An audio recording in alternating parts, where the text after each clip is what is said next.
Oh, it's so wonderful to see you again. Come in and unwind. Welcome back to the Celestial Café, a podcast for the magical mind. So come, take a seat. Would you like something sweet? A star drop potion for the soul? Maybe an enchanted eclair as a treat? I just baked a batch of warm cookies with a dash of moonlight. I wonder what will happen if you take a little bite. Here is your bewitching beverage. Let each sip melt your worries away. It's time to open your mind. I wonder what magic awaits us today.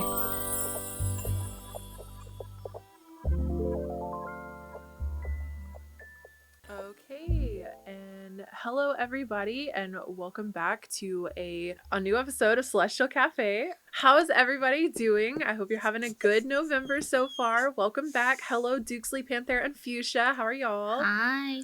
I'm good. I have a puppy. Being a puppy. Uh-oh. Puppy Come up here. Come up here. You're gonna be a puppy, then be a puppy with everyone. We got some puppy noises as well. Yeah. Buck has been so funny with the snow outside. He doesn't want to come inside. So, Aww. I've been walking him on a leash so that he won't stay out there for forever. And because we've got some parts of the yard that's super muddy right now with, the snow, snowing and melting.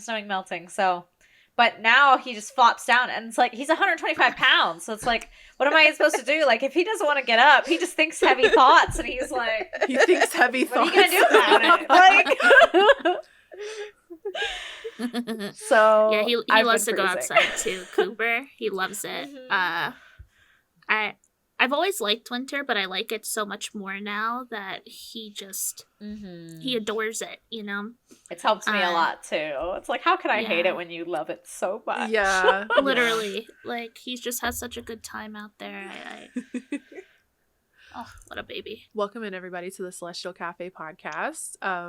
We are a magical podcast that meets up a couple times a month. That may be changing at the new year. We've got a lot of excitements. Excitements works. Announcements for y'all today. But if y'all are new here on the podcast, we do have a website, celestialcafe.org. You can get all of our links and get the show notes for the episodes there on the blog posts and all of that good stuff. So oh man, okay, so where do we even start? I feel like so much is shifting kind of rapidly with us behind the scenes right now, and we're kind of implementing it slowly on the front facing, but we've got a lot of big talks going on the back end. So I've got some ideas. I feel like we should start with what is going to be coming, and then we can talk about what is being implemented now as the wrap up and as excitement. So build the excitement, and then do you want to lead us in this in the meantime? Oh gosh, you have a whole game plan for this, apparently. So we're really excited that we're going to be upping the Celestial Cafe episodes to weekly, and that's going to be starting in first week of December. Oh wait, are we rolling it out? Oh no, I thought we were doing it January. I thought we were doing it January 1st. Okay, sorry, January 1st. We're gonna click that. I was also we are excited to announce. Panthera is going to be doing some bonus episodes in December. The rest of us will be doing 4 episodes in January. We have decided one thing, and then we talked about it, and then we've been kind of going back and forth with each other, and we what we really don't want to do is destroy what we've done so far. And I think that the thing that has worked the most about Celestial Cafe out of any other project that I've ever done really is how gentle and casual and relaxing and natural all of this has been. We're not forcing anything. We're not trying to pump out content and surf the algorithm. We're just chilling and taking it. We started out meeting up once a month, and then we're let's do 2 episodes a month. And now we're let's go ahead and do weekly. this is working out really nice. So we're trying to take baby steps and basically and relax into an increase with all of this. So yeah. So I'm eager, and I'm let's start doing weekly episodes now. But then it's okay, let's. But then we have to actually wait. Be ready for let's prepare ourselves. Yeah, we're preparing. So right now we're working on building up a lot of the social media stuff. Yeah. So if you guys don't already follow us on Twitter, Instagram, we made a TikTok. What? Yeah. And although the Twitter might be going down Titanic style. So maybe check us out on the other places as priority, and then check us out on Twitter. But Instagram for sure. We've actually prepped a whole like queue. We've got memes and aesthetic pictures and episode, of course, like episode promos. We're going to be posting short reels of clips from the streams and the podcast episodes, and that's what's going to be going up on TikTok as well. So we're going to try to get a little. I feel like we've done a good job creating a show, and now we got to kind of get the word out a little bit. So we're going to be trying to make some social media content. So yeah, the links are all on the website at celestialcafe.org, and the links are here in the Twitch chat while we're recording live. So the plan for the weekly episode updates are to record at a consistent time every week. So every Thursday at 7 p.m. Eastern. I know we're a little late today. We could probably say like 7 or 8ish Eastern on Thursdays. We want to try to be consistent with that 7, but life. We're going to try to record live here on Twitch Thursdays at 7 p.m. Eastern Standard Time. And then I'm going to take a couple of days to edit it over the weekend, and podcast episodes will go live and the YouTube video will go live Monday at 9 a.m. Eastern. And I mean, if y'all have been listening on the podcasting platforms or like if you've been watching on the YouTube, I messed up the video on one of them. And if you've been listening on the podcast, I totally botched the audio in one of them, just Adobe things. So I think that giving me a little bit more editing time instead of trying to like pump it out overnight, will reduce any of these like technical issues. So we're gonna try to get into a good rhythm with that we're gonna try to roll out around the start of the new year. And that also means when we're increasing the episodes, we're going to keep 2, like we've been running now, 2 long form regular episodes with all 4 hosts. But the 2 additional episodes we'll be adding will be like, we're going to call them mini-sodes or chibi-sodes. So short little, maybe about an hour long, 2 hosts. Still a good sized episode. Still for podcast, sure. But yeah, not our normal 3 hour. Yeah. Our 3 hour ramble. So there'll be 2 hosts for those little episodes and possibly guests for some of them. So usually 2 people, sometimes 3 people, and the third person will be an outsider to the Celestial Cafe crew. But I've got lots of good guests that I'm excited to reach out to, see if they might want to join us. And we'll be, if y'all have some recommendations, you can let us know on the social media or in the Discord server. So I'm excited for this. And we have another announcement, don't we? Yes, we do. So, we have created a Patreon for the Celestial Cafe podcast. And right now it is just 1 tier, general support tier, but it is available right now. If you want to check it out, it's patreon.com/celestialcafetv. And then in the new year, I believe we talked about March, maybe like early springtime, we're going to be building up for a larger Patreon launch. So multiple tiers, expect maybe like a book club, some printable Book of Shadows pages. So instead of having to take down notes and so on, you can join the Patreon and get your astrology for the month and your traditional moon sign and your shadow work prompts and everything all in one handy spot for you. We've got so many exciting things coming for you, voting opportunities. Am I missing anything? I think we talked maybe about like an exclusive live stream on Patreon here or there, and so we're again the baby steps thing. We're starting now with the general support. So a lot of y'all have been super kind and generous to support by subscribing here on my Twitch channel. But if you would like to support the podcast as a whole instead of just like me as heyshadylady, the Patreon is a great place to do that. And our first priority is trying to get a video editor so that we can kind of streamline this process a little more. So all of the support is only merch. We want to do a merch drop for y'all really bad, but all of the support is only going to increase and improve the Celestial Cafe production, and you'll get more content from us. So I'm very excited for I am so proud of Celestial Cafe. This is one of my favorite things that I've ever made. This is the longest project I've ever run. Consistent. We haven't missed a single episode since we started this, that we have been here every single time. There might be a host that got sick here or there, but the show goes on, and I'm so proud of that because I'm like a notorious flake, just Gemini things. So and there to be clear, like give you a peek into the background, there have been days where some of us are like, I love the show, but like, can I pull myself together to do it today? And we do, but like, I think there's so many times it would be easy to cancel, and we just don't. I think that good on us. We bring each other together. I think that I don't know. I just love y'all so much. This is just so great. Yeah, we lift each other up here. I'm happy to be here. Yes. By supporting us in all these new ways, we can continue to be here at 100% and deliver this little corner of witchy goodness that we love and we love to share with everyone. So I hope you all are excited for the new year, for all the new stuff that we're going to be bringing in. Should be cool. Some cool ideas, some cool guests that we're going to start reaching out to and stuff. So should be good, should be interesting. So thank you to everyone who's been a part of this ride so far, especially also those who have been here since before we got onto podcasting platforms. Yeah, those are the real homies.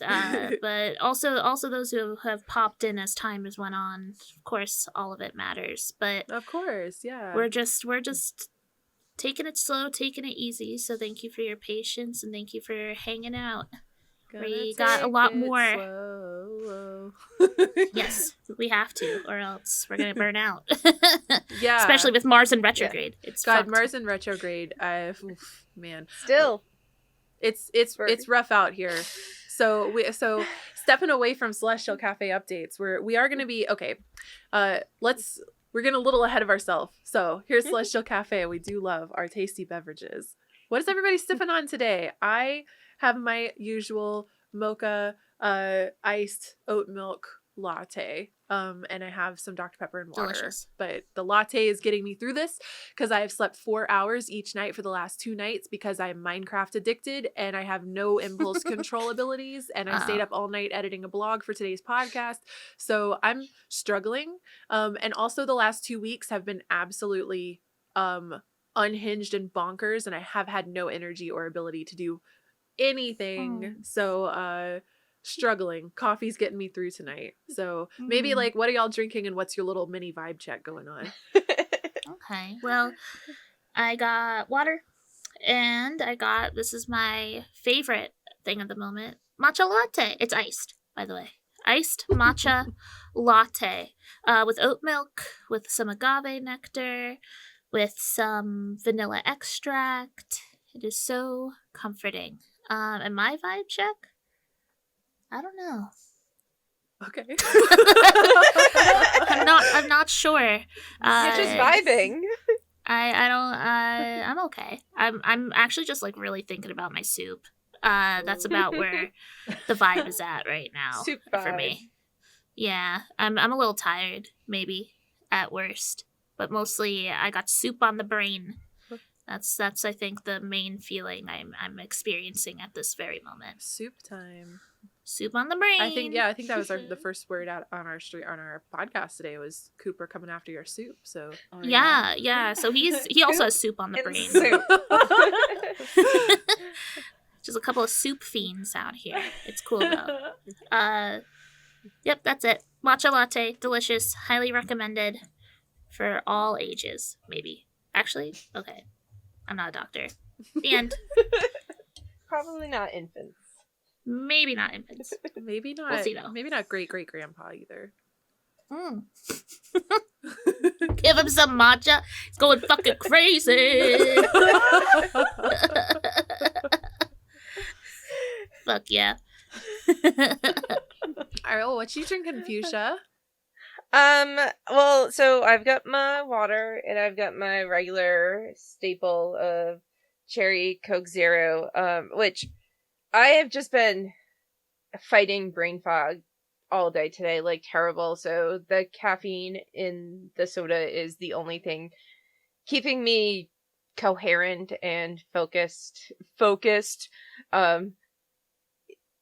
in theory. And this is the only thing keeping me going right now. So that's what I've got. We just got lots of caffeine. So if you see me reaching down to pour some more in my cup, don't say anything. Don't judge, please. I just need it. Just If you see me slip the flask out here, Little shot of Diet Coke. Yeah.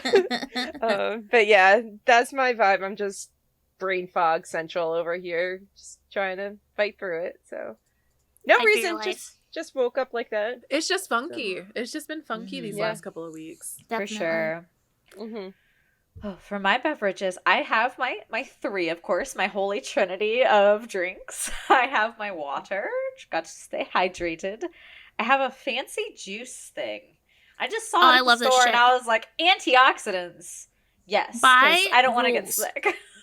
So it's Costa Rica clementine. It's actually really yummy. Usually I don't like Whoa, flavored that water sounds That's things. lit. I love clementines. You guys don't understand my love for a yeah. clementine. But I think I do I love because it. I also love clementine. And Don't then, worry, of I'm course, on the I have my clementine train with you. tea. I've got my Egyptian licorice tea again because I just wanted something like nice and warming, and my throat is starting to bother me a little bit, so I was like, I cannot, Oh my god. cannot lose the Oh, voice. I So, almost got a need hot nice drink today. warm tea today. I was this close to getting a hot mocha, and I was like, no. I love hot mochas. They're if my I favorite. get- A white mocha. If I get a delicious hot drink, I'm gonna drink the whole thing really fast, and then my heart rate's gonna skyrocket, and I'm gonna have a panic attack. So let's just chill. That's what I was telling my mom. I was like, she was telling me about this really gross hot drink. It's not quite gross, but it's just like it's not like nectar that I must have slurped down immediately. It's Yeah. like, okay, I can have a sip or two. It tastes good. It doesn't taste bad. You know, it's like just a good old cup of Joe is what it feels like. So it's not, you're not going to guzzle your regular old coffee. Cause it's just like, but if I got like a mint chocolate mocha frappuccino or a hot with like whipped cream, I'm gonna be like so delicious, and then I'm gonna have a caffeine panic attack. So I don't Whipped cream. yeah, I try to I don't know, I try to pace myself on caffeine a lot, and I would love to. I see one of our chatters, Xylo in chat, saying I'm not drinking coffee anymore, out of caffeine for month number 2 so far. Congratulations. That's crazy. I actually had some black tea yesterday, and it just made me feel better to drink tea than coffee. So I would kind of like to transition myself away from coffee in general. I feel like tea is a better caffeine source. Try but matcha. I need to get back on the tea train I'm because scared I of have green a bunch tea. and I love it, and it does feel You are. better. Has Like, anybody teas- tried it does- the mushroom yeah. drink? A mushroom drink? Oh, like a The like reishi mushroom tea. coffee. It's supposed to be like coffee, Yeah. but it's made from mushrooms, and it's supposed to give you more natural energy without the caffeine. For sure. It's very. There's also fascinating. dandelion Mudwater, I think coffee. is what it's called, right? That's one of the brands. Yeah, I'm seeing people mention cacao. I Thinking use about it. cacao a lot as a replacement. Someone I in use that a chat, lot, too. it's Onion I Head, make hot says, chocolate with I've been cacao. off caffeine for about 23 minutes. I can't even say that. I have some right here. Oh my gosh, yeah, Dandy Blend. If so I'm good. That's awake, I am dandelion. consuming caffeine. It's the only way I am awake. That's it. I basically have a coffee daily. That's kind of That's crazy. I know. Thanks. I did that. No, it's okay. Hey, we're talking about our shadows today. That's I used fine. to do my True, coffee in yeah. the morning. I was I'm pretty good addicted to about coffee one, when though. I was like in 7th grade. Oh wow.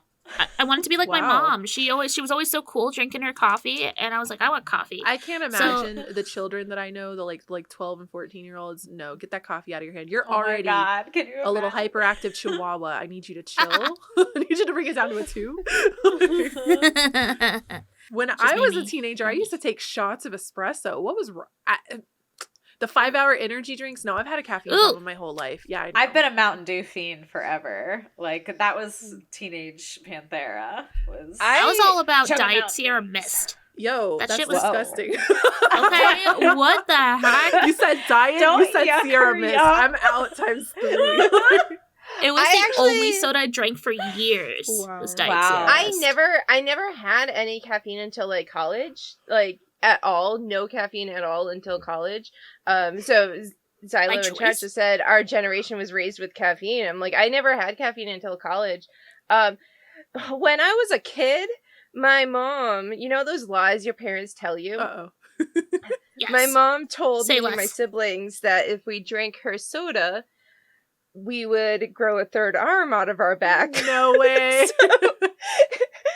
So That's up. grotesque. and specifically because she didn't want us drinking her soda, but like we took it as a blank statement, like no caffeine, no soda. Nope. That's funny. You can't eat. You can't drink that until you are fully done growing, because otherwise you will grow a third arm. Actually, that's kind of cool of her. I was gonna say, you would have caught me chugging soda behind everyone's back. Ready You to want the third arm?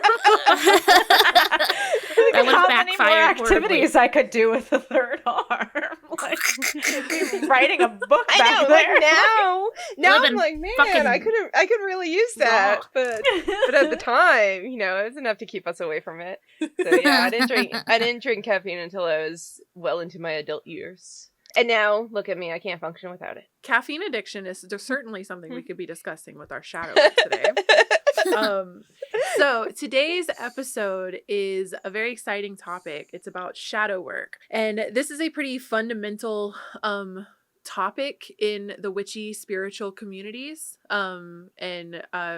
We were discussing we were discussing as hosts together a couple days ago, like the crossover of the spiritual community, like the spiritual new age community, and then like the witchy, like pagan communities and stuff. And both of these communities kind of have different, I guess, like focuses in general, but shadow work is like a little bridge that crosses both of them together.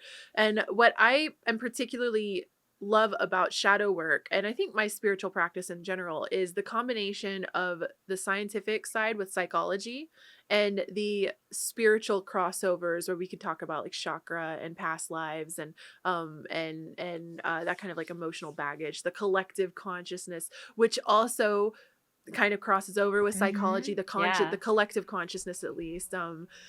So this is a meaty topic. We're probably going to be here. So y'all, we've already had our nice little pre-banter 30 minutes. Y'all better, we're clearly chatty today. So go ahead. Buckle up, buttercups. Get We're yourself going ham comfortable. now. Grab a little snack and get ready for, I think, a fun conversation. We need to give a trigger warning today. Just a heads up.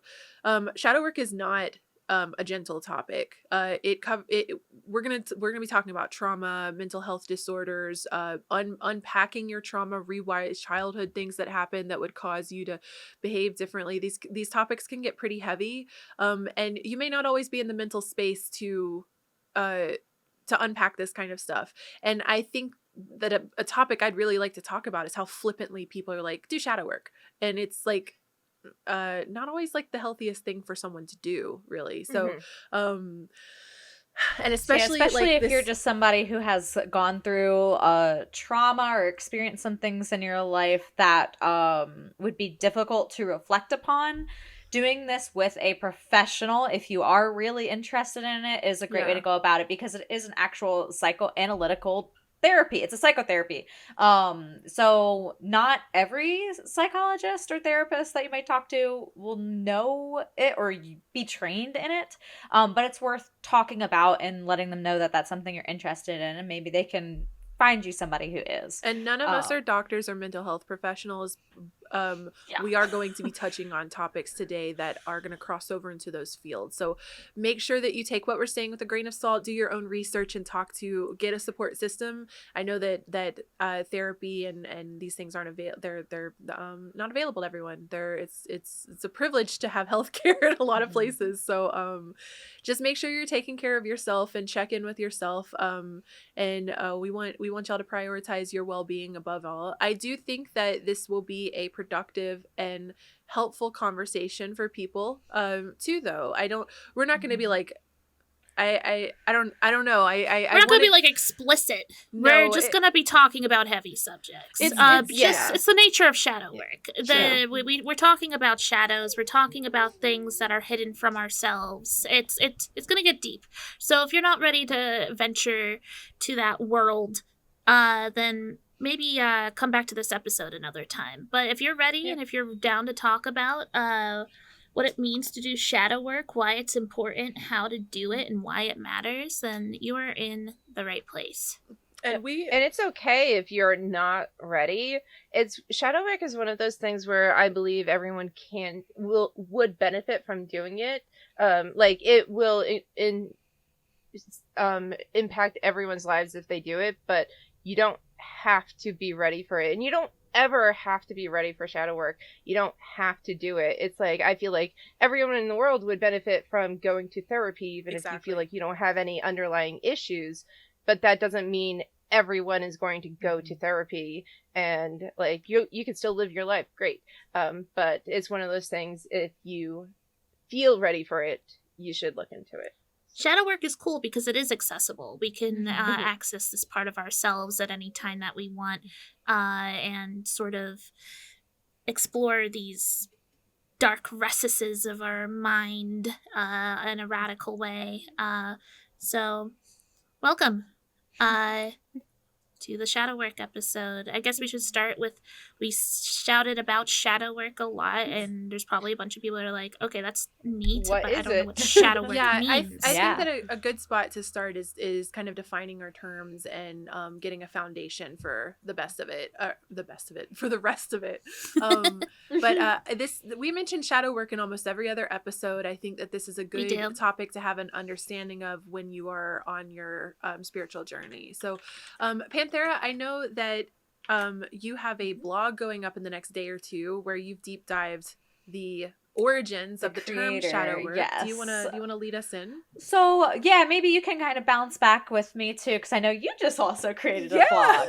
This is the first time I've ever researched a topic and created a blog for a Celestial Café episode, which is a habit I want to get into more, but there will be a link in the show notes. I got one in chat for y'all right now, but it's a whole little, like, I called it a baby witch's guide to shadow work, because while I've been into tarot and stuff for like a decade, there's a lot of areas of like witchcraft and magic that I'm a fucking noob to. So I feel like this is one of them. I learned about shadow work essentially from Doogsley when I met her in the last couple of years. So it's still kind of a new area to me, but it's one of those things that once you learn about it, you're like, oh, I've been basically doing this my whole life. I just didn't know it had a word for it. All right. Let's go, Panthera. What you got for us? Yeah, so when we talk about what is shadow work? So shadow work is actually a type of psychotherapy that was created by the psychoanalyst Carl Jung. So a lot of you guys might recognize that name or not, and that's perfectly fine. Carl Jung is right up there with like Sigmund Freud in terms of prominent psychologists who have really affected and influenced modern psychology in so many different ways. And I did a deep dive on Carl Jung as part of my blog. So he's really interesting, I think. Yeah, if you're into the occult, you should look into Carl Jung. Absolutely. Or even just psychology in general. So if you guys know the Myers-Briggs personality tests, that is actually derived from Carl Jung's theories. So he actually was the one who created the terms introvert and extrovert, as well as the thinking, feeling, the ways that you can describe your brain processes. So essentially he was a Swiss psychiatrist and psychoanalyst who lived between like 1875 and 1961. So old, right? Yeah, he was almost 100 he was old. Years. Yeah. And a lot of this he did in his elder part of his life too. He was publishing through to like 1920s, 1930s for some of like his final pieces. But he worked kind of hand in hand with Sigmund Freud, and a lot of their theories at first were fairly similar. Both of them believed that we had things that happened to us in our childhood that affected us, our personas and our personalities throughout our lives. So where they diverged is Freudian psychology is very like sexually influenced. Look, Freud is telling on himself. Kind of went in a different way. And so after they split, actually, which was in 1912, Carl Jung actually took a much more like spiritual side of things. He really diverted into focusing on dreams, fantasies, like daydreams and things like that. And he would actually scientifically record his dreams and everything. And that's where he came up with the theory of the collective unconscious. He's just like me for real. I was gonna say. So, and the creation of what we now call archetypes. So, that is all of these things are heavily influenced from or created directly from Carl Jung. And so now we get to what is shadow work, right? So, we got the background of who created it, why he created it.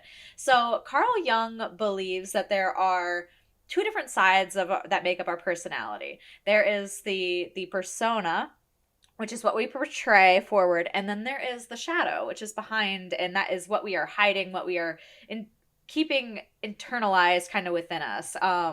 We might occasionally recognize it. It might occasionally surface itself, but it's like when you invite someone over to your down. house and you put you got the spotlight facing your face and you've like pushed the like dirty laundry into the corner where no light, like when I'm streaming and I've got like there's like a pile of laundry behind me, I move it back into the shadowy corner so it doesn't show up on the camera. But I'm all made up on my screen. You can't tell I haven't had a shower in 4 days, and because that's the mask, that's the persona, and then I'm hiding all of the stuff that I'm ashamed of or feel like I might be judged for, or Right. you know, will make me look bad, or I'll get, you know, some kind of negative social reaction from. I tuck that away in a shadowy corner. Every None time of us I can think relate about to this whatsoever. I don't know what you're talking about, Shady. There's someone in chat saying, is this similar to the ego and the id? These are absolutely. So a lot of these words, they're interchangeable in a lot of ways. I think that ego and persona can kind of go hand in hand, mask. Yeah. And when you really like start to dig into like the Jungian mind, diorama he has, there's like 10 to 12 parts. And then with other psychologists, and this is the thing, is like there's like a Jungian psychological practice, and then there's not. This is just one person's theory, but he did found analytical psychology. So he has impacted literally everyone's like, oh, I'm an INFJ, I'm an ENTP. Like we all speak Jungian without realizing it at this point. And or just introvert, extrovert. Like that's something that's like a normal personality adjective that we used to describe ourselves now, and it's in our day to day. And that he literally created the words for it, which is very fascinating to me. It's crazy that like these people that you might have heard of if you took AP psychology, right? But otherwise, like, they're influencing your day to day. It's so crazy. And it's also interesting to think about because it's not like introverts and extroverts never existed before the words came into reality. But suddenly these phenomenons that occur so regularly in the human experience now have been given a name and a power and a meaning. And I think that matters, and I think that's cool. Same thing with shadow work. Like, it's not like no one has ever done shadow work before it existed, and the verbiage and the term that it is, it's always been around, but it's kind of cool that someone took a lot of time and fleshed it out. Something that's been practiced throughout all of human history, and especially with indigenous cultures, and like when you start to get into like shamanism and healing and things like that, it's absolutely been practiced throughout all of human history. Jung popularized it in modern Western culture and has given it labels and names, and has made it more accessible, I guess, to the layman. And that's the credit where credit is due to him for this. But I do think it's interesting that this phrase shadow work has just been kind of recently spiraling. By recently, I mean the last couple of decades, but especially in the last 10 to 15 years. Has been spiraling around in the new agey witchcraft pagan magical communities, but this is what I started doing when I was in my early 20s and thought I was taking some having a good party, but it was acid, and then I'm like blasted off to the 6th dimension, and like, whoa, my ego had my ego death and all of this stuff, and I'm like, hold on. And then from there, I didn't even know it would have been called shadow work, and a lot of stuff that you're gonna find yourself doing in therapy in general would correspond with what would be called shadow work too. So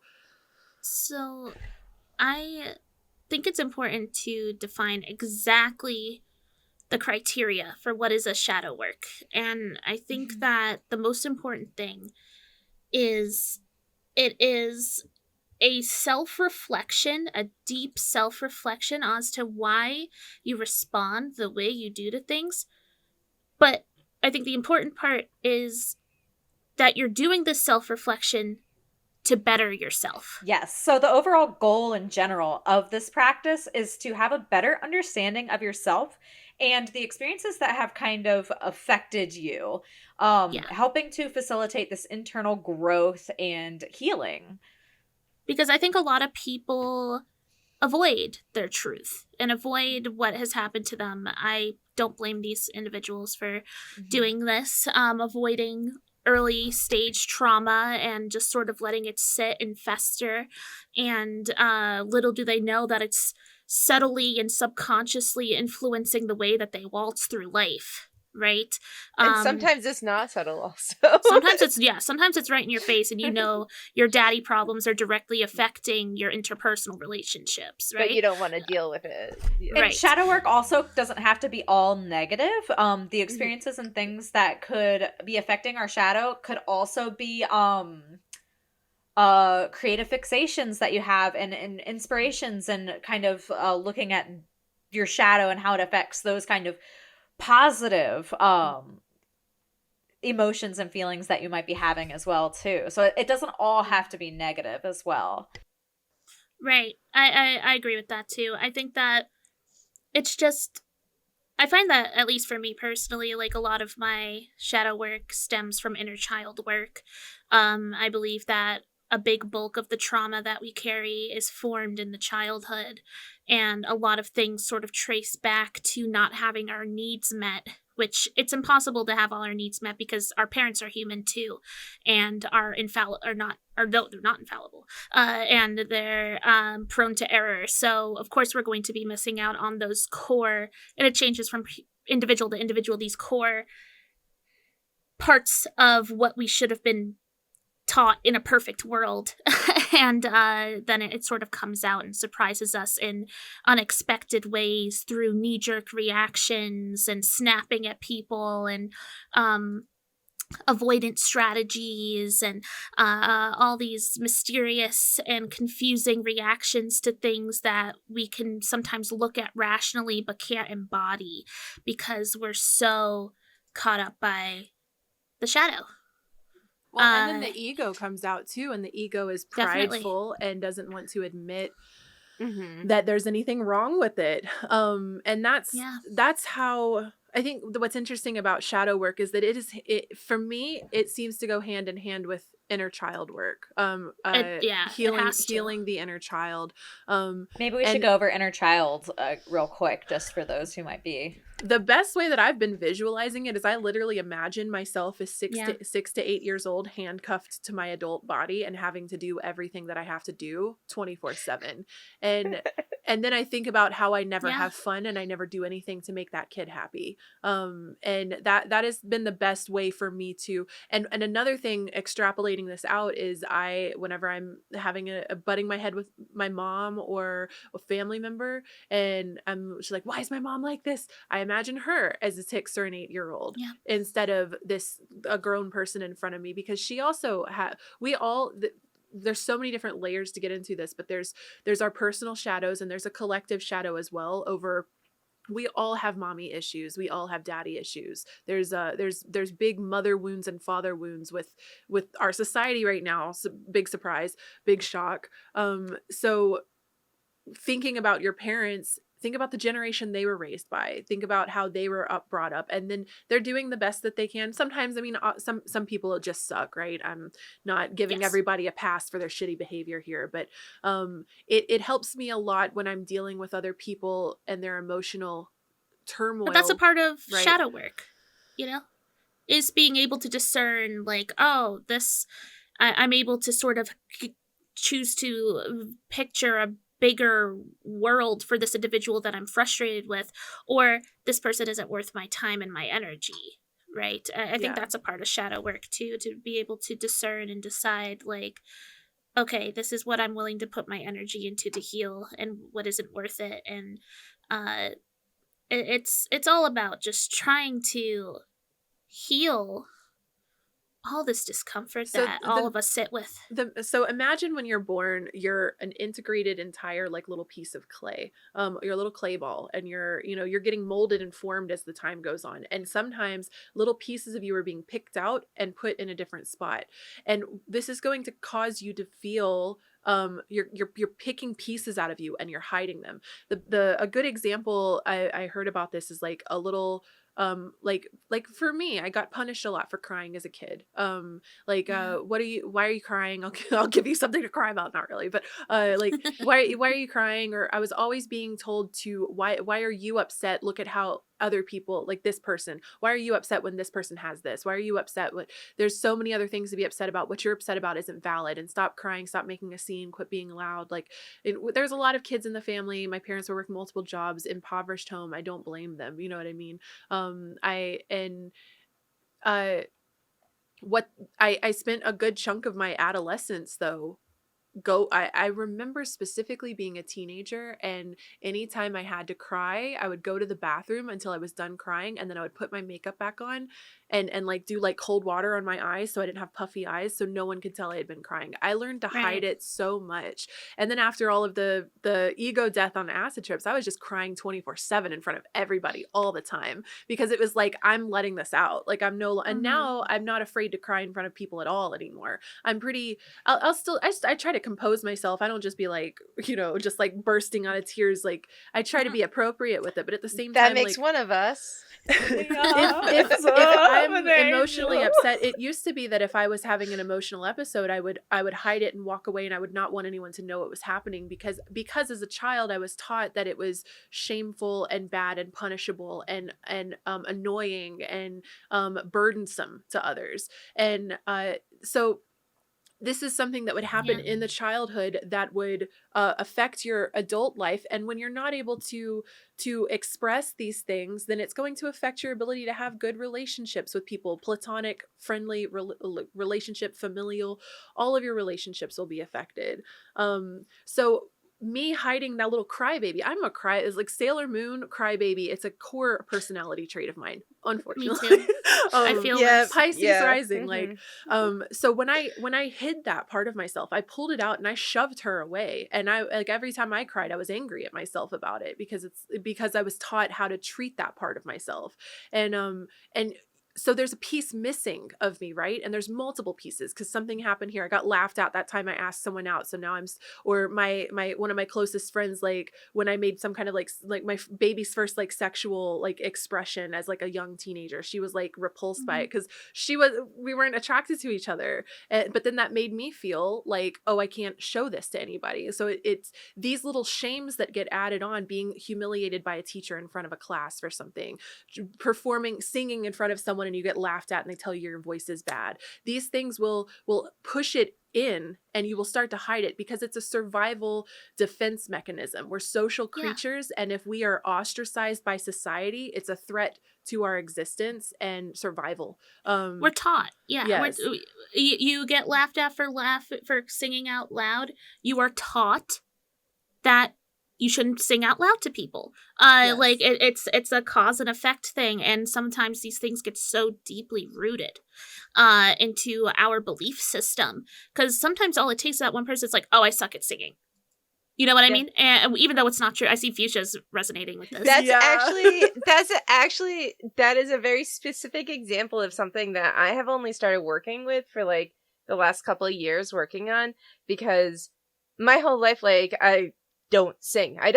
Like, I don't even sing by myself, like when I'm by myself.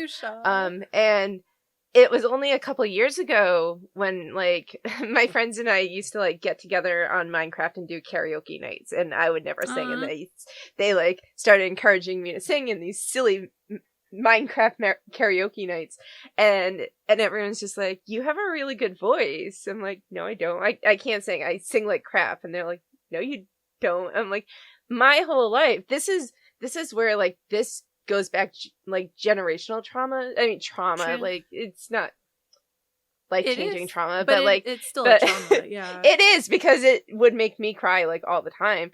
I grew up being told by my mom that like I didn't have a good voice, because she grew up with like second wave feminism where like you had to be like a man and stuff, and so like she looks very much down on female singing voices. And it like the clearest example of which I did not like put it together until I was much older, but like when I was growing up, I loved Mariah Carey. This was even before, you know, I don't the want Christmas. a lot for Yeah. Christmas. but like I love Mariah Carey, and my mom would always be like, she sounds awful, she screeches. And now you like you go and listen to Mariah Carey, and like she's an amazing got an voice. iconic voice. Yeah. And it's like, but that's like the comments I grew up with about singing. And I have a singing voice that's, I mean, not as wonderfully trained as hers, but like I have a high singing voice like that. Yeah. And so I internalized those comments. Yeah. And I didn't realize this until like a couple of years ago. Well, and that's also like getting deeper. So this is gonna delve like sidestep a little bit away from the psychological aspect. I'm going to tap into the spiritual element, but if we're looking at like the chakra systems, right? Where does singing come from? The throat chakra. That's your little throat chakra, which is your expression. So you were also taught to hide your expression of yourself. When we're thinking about, and I'm sure that Little Mermaid archetype probably pops up for you too, like the voice being taken from you kind of thing. Because it's literally your voice is being silenced, and the expression, there's something about singing that is just it's so vulnerable. Vulnerable. It's your soul just out on the sound waves. Like there's no filter, there's no, and it's a vibrational exchange of art. And I'm very passionate about singing, and I think it's very brave to put your voice out there in such a radical fashion.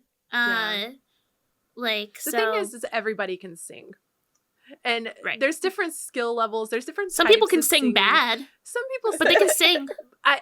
We just like everyone can talk. I mean, with some exceptions of people with like health issues and stuff. But it is, we can all sing. You can make music with your voice. And it doesn't have to be what you're gonna win the American Idol competition with, or the Voice, or whatever the shows are called.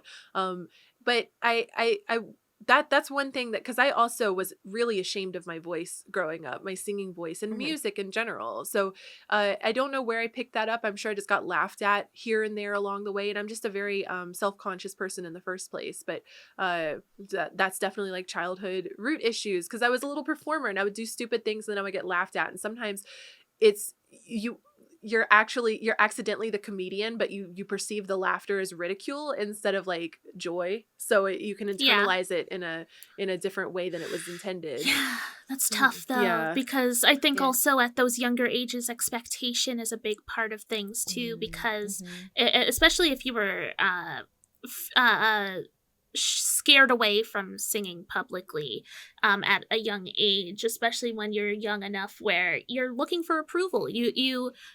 I find that a lot of kids, they create and then they show the ones that they love what they create.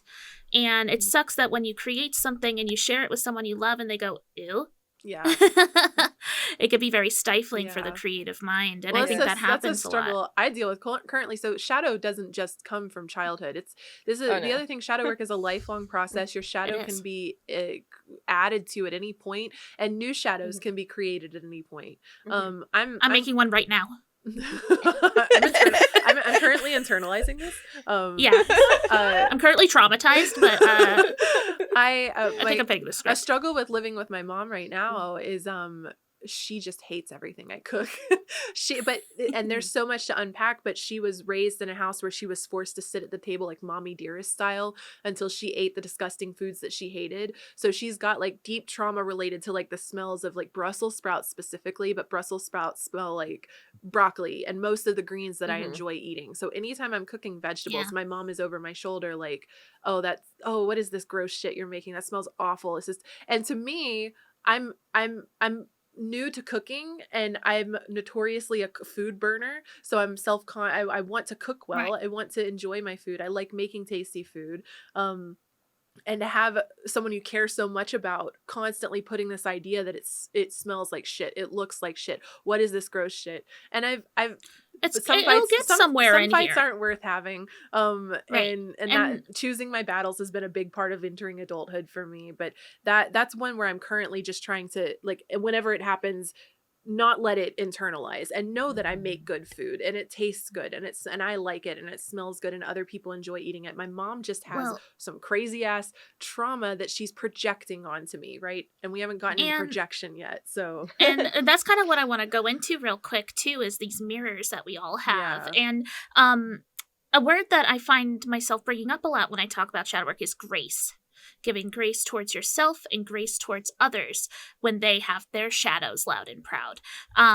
Of course, that doesn't mean it's not annoying or not detrimental to you. It doesn't mean that this excuses their behavior. But I found that being able to sort of look back, and I'm just speaking for me, there's some truly terrible people out there that probably don't deserve this type of grace. But for me in my life, and I look back on some of the things I deserve all the grace. Other people do. Yeah, me personally, I've been an angel. So I definitely show some grace to me. But like in the case like with your mom and the cooking, I could see myself being like, you mentioned the phrase choosing your battles, because, and I find myself choosing a lot of battles too, because I'm able to recognize, oh, this annoying thing that my mother just said, brought up, I can trace back to her childhood and her discomfort and insecurities kind of bubbling out. And once so again, I'm not going to worry about it because this is her battle. So I try to look she's at my her mom as the 8-year-old girl that's being forced to sit at the table with the Brussels sprouts in front of her face. And I try to see her in that light. And typically that breaks my heart and makes me want to cry. So I can forgive her for thinking my broccoli smells like shit. You know what I mean? Yeah. Not that it's not annoying when it happens. It's one of those things. It's one of those things where you can understand and give grace, but also you can also be sitting there like, yes, I understand that, but you don't have to say it. I try to push back on it. Choose your battles. battles. She's a little sensitive lady. So I'm not saying you know. you battle her. I'm just saying like as an example, people could be like, okay, I understand this, but doesn't mean that I have to put up with them saying it, or that true. I'm this person doesn't mean I have to say it. And to add a dimension to this example, because I think it's a pretty good one for like the generational shadow stuff, but growing up, I was taught that I was picky and that I didn't like vegetables because my mom didn't. And children, like when I go to eat broccoli and I look up at my mom and she's making this scrunched up, grossed up face, doesn't it smell bad? Doesn't it taste bad? And I'm like, yeah, you know, it does, because I'm mimicking my role model, right? So I was raised to believe I did not like a lot of foods, and I was my a picky parents eater. did that to me too. And in my adulthood, when I move out and I started venturing and trying new foods and stuff, it's like, whoa, I'm an adventurous eater, honestly. And most things taste really good. And so she had her shadow from her childhood or whatever, and she projected it onto me. I internalized it as my identity, and then I had to rework that as an adult. And I think that Dukesley used a phrase I like a lot, that's reparenting yourself. That's been a lot of my shadow work, honestly. I think it's a lot of people's shadow work. I'm something I've realized is everything, truly everything.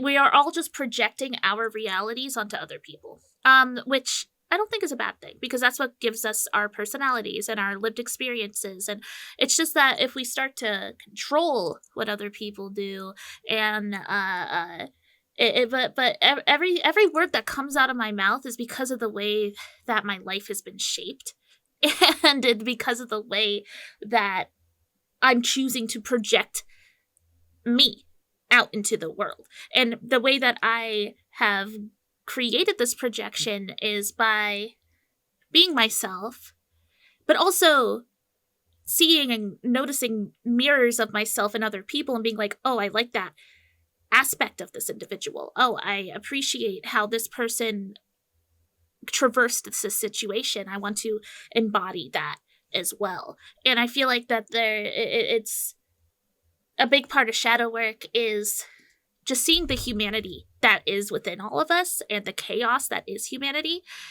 and finding peace with it. That's another important part too, because I think that, I mean, you hear it in meditation too. So many people are like, what, I gotta sit here and not think. It's like, no, you think, you let the thoughts come, you let them pass, you acknowledge them, you go, hey, that thought's interesting. That's a pretty cool thought. Or, that thought kind of sucks. Oh, here I am making a to-do list again. Oh, here I am stressing about that conversation from 4 years ago. That's interesting. This is the third time I've thought about this in the last 3 days. I wonder what's going on here. Yeah, and that's where, and then you let it pass, and then or you let it integrate. You go, why is this happening? And there's this very powerful sense of neutrality that happens. That I don't even want to say should happen, but I encourage to happen, because if I think the big problem that can come with shadow work is people lying to themselves about the truth. They are so convinced that it happened one way, and they're incapable of taking another step back and being like, you know what, I was kind of a bitch, like, and or whatever, right? And that's why grace is so important. A shadow work prompt that I saw that really was like it. So this is like a journaling prompt or whatever, but it goes, is that really how it went, or is that just how you want to remember it? Exactly. And there's a lot of like assessing yourself, like, are you comfortable in the victim role in this scenario? And a lot of times, being a victim is easier than being an active participant in something. And I'm not talking about like deeply traumatized. I'm talking about the fight you got into with your bestie a couple of days ago, and you're walking away and being like, wow, they really did this and this and this, and I didn't do anything wrong. And that's the ego protecting itself. But we want to step out and see the role we played in it. And why did you get into that fight with them? Where was that emotion coming from? What triggered this? And I don't think we've used that word yet, but triggers are a big part of analyzing and understanding and being loose. This is another, okay. Yeah. Oh man, activated. My almonds are activated right now. But good. I think that a big part about shadow work is becoming lucid in your waking life. So we're constantly in dream work trying to become lucid in our dreams, or analyzing our lucid dreams. How do you I think in waking life, a lot of times people are, I mean, literally the movie Waking Life, which we never watched on my channel, on my Discord, awkward, but there's a phrase in it that's something like, people are wake walking through their dream life and sleepwalking through their waking life. So you're having like these, I don't know how to really put it into words, but asleep at the wheel. There's a whole monologue in Waking Life where she's talking about how we're all just little busy. We just do our busy daily ants, habits. and we walk around and it's like we bump into each other, like, oh, excuse me, hold the door open, and like, would you like paper or plastic? Yes, sir, thank you. We're little ant robots. And sometimes it's just breaking the illusion of it, and just being like, it's like when you walk through a grocery store and someone's like, hey, how are you? I'm good. How are you? And they're like, oh, I'm actually having a really bad day, and but I'm gonna get through it. And it's like, whoa, you broke the script. Like that's a human moment instead of our robotic ant moments. And now I'm lucid. Now I've realized that this is a collaborative, creative environment, and I can do anything. I don't have to follow this script. Like and I think that's part of shadow work is recognizing what the script is. You're being aware, becoming aware of it. And it's important to say that like everyone, even the most NPC-est of NPCs have rich inner worlds. Right. And we're not all an NPC in someone's life. We are. Yeah, but How dare you ruin my main character? Look. You can have my main character syndrome. I didn't grow my hair this long to be a side character, okay? Catch me in an anime screenshot being like, who's the main character? And the whole class has black hair. And then there's me next to the window seat. Looking out the window. The pink hair and the cat ears. wearing your little earbuds and tapping your foot. Being like, and then you flash the desk and you're writing some deeply introspective moment. Yeah. Yeah. Thinking of better And then you days. fall down a well and you meet a half dog demon dude. Ooh, is it isekai? Please.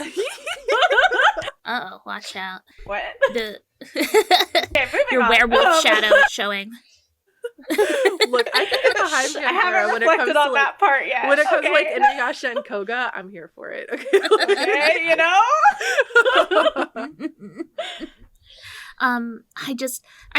But I do think that there is a difference between like, maybe I'm saying the word NPC derogatorily, but I'm trying not to, because I think that there are a lot of people who go through life without critically assessing who they are and what they're doing. And I think that results from a lot of things. Privilege. They don't need to think about those sort of things. Life is handed to them in a big way. I think that some people are just predispositioned to not need to worry about that type of stuff. But I think a lot of I mean, not to be all the society, but the society that we are raised in, that we are actively discouraged from searching for that kind of stuff, for analyzing who we are, why we do the things that we do, what makes us feel good, because we're all cogs in a capitalist machine. Okay, agreed. That's my mini the Joker capitalist thing for today. But, we live in the Joker's right. Yeah, we live in a society. I actually think interruption.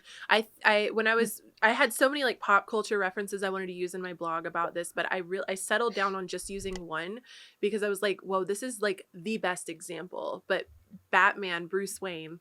So Bruce Wayne wearing the mask of Batman. So Bruce Wayne is the actual like consciousness behind it. Batman is the ego, the persona, the mask that he's projecting to the world, his idealized version of himself, what he wants everyone to see him as.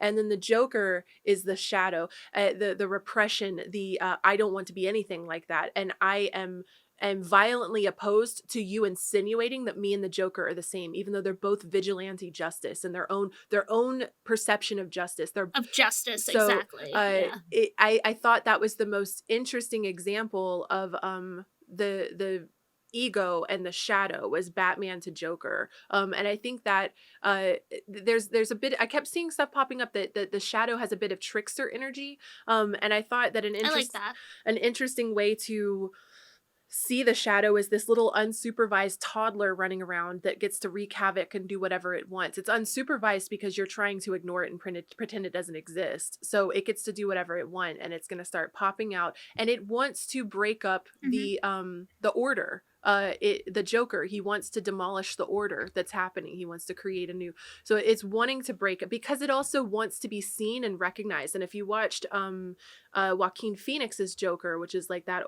the origin of that one, it was very much born from a place of pain and being unseen and unrecognized and feeling That's a sad movie. It's an excellent Joker movie. One of the best, surely. I often talk about my shadow, something, and I think that this is a good example for people who are like, okay, this is very interesting, but how do shadows manifest in day-to-day lives? Because I think, and of course, as with most things in this world, it's going to be different for everyone. Everyone's going to be wearing a different hat, and it's going to manifest in different ways. But I can tell you how it manifests for me, wherein it usually starts with a trigger. Right? I'll be going throughout my day, right? And then I get triggered by, I'm gonna make something up. I hear a name of someone who I hate, right? It doesn't even have to be about that person. Poggers. Not on purpose. I thought about that as soon as that left my mouth. I was like, I'm so it's relatable. I've got a lot of like, like the X's kind of thing. And when the name pops up or something, I'm like, my brain spirals down to the rejection from it or the pain from it. And association. Not all my exes having the most basic bitch names. That's David, Jonathan. For me, and so for a long time before I was able to really get familiar with my shadow and kind of be able to catch it before it kind of, I'm a word vomiter. So usually I get snippy, I get short answers and scathing looks and stuff, and even internally back in the day before I knew how to navigate my shadow, I'd be like, why am I feeling like this? What just happened where I was having a good day and then all of a sudden you mention a name and I feel so disgruntled? And so I think that the big difference between younger me who would react in this very I talk about knee-jerk reactions a lot, about just how sometimes it even surprises you, where all of a sudden you're ha ha ha laughing, then like someone brings up a serious topic and you're like, and then all of a sudden you're short with them. It wasn't anything that they did. They just boiled up something within you. Mm-hmm. And now what I do as someone who's familiar with shadow work, if you're friends with me, you'll even hear me go, whoa, hold on a second. Something just came up within me. What is this? Why am I feeling so uncomfortable? Why am I feeling stressed? Why am I feeling angry or sad or concerned or something? And I need to take a moment to kind of follow that feeling. And that's very important, I think. I like to follow the feeling in through the body. Is Where what is I it call sitting? it. Like, why am I feeling this? Why do I feel this way? What caused me to feel like this? Like, what other similar experiences have I had? Like, what's the common factors? A good prompt I saw was, when was the first time I felt like this? Yeah, exactly. And I think ultimately that's where I follow it too. Because, okay, like the name thing's easy because names are attached to people and people are very traumatic. But like sometimes it's a blanket statement. People are very traumatic. They are traumatizing, okay? The average person is very traumatizing.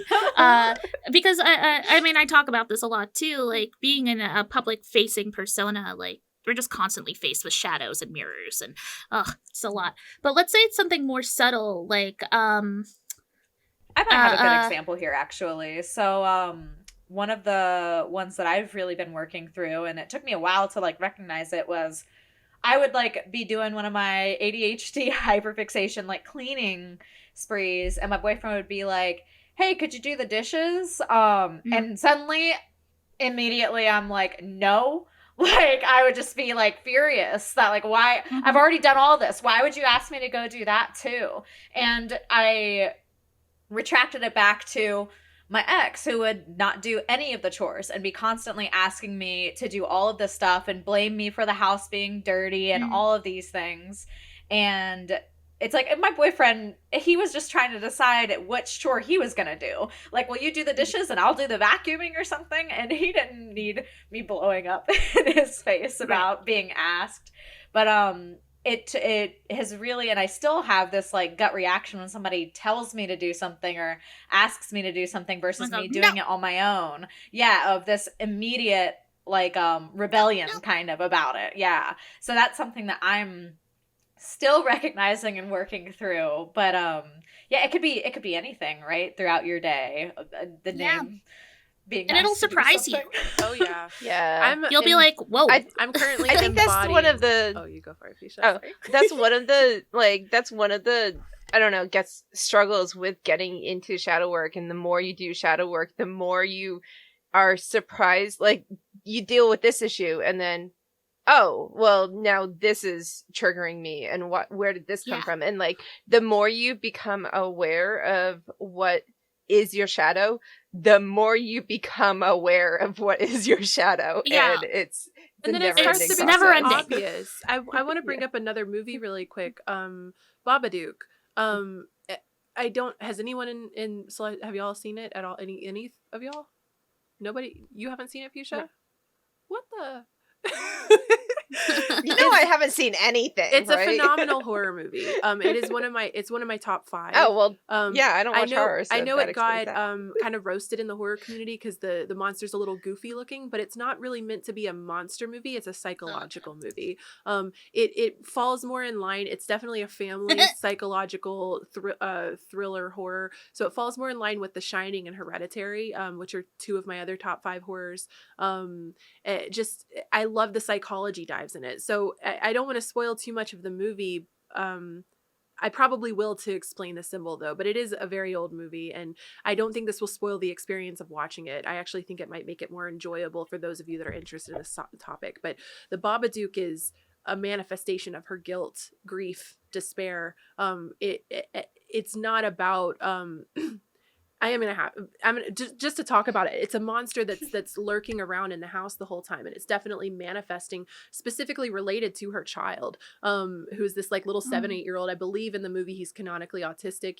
He's just a very like socially difficult child to have in school, and things like, so it's on. And she's also a single mother, because on the drive to the hospital, her husband was driving, car crash, he dies, child is born. She projects the husband's death onto the child. It's your fault, the love of my life is gone. And so the child is just fully like, she's projecting all of this into it. And then the Babadook starts to manifest as this like hatred or guilt, grief, pain relating to all of that. And she's also feeling guilty for being a bad mom and not nurturing, not wanting to hug this child, being repulsed by him, but she's associating him.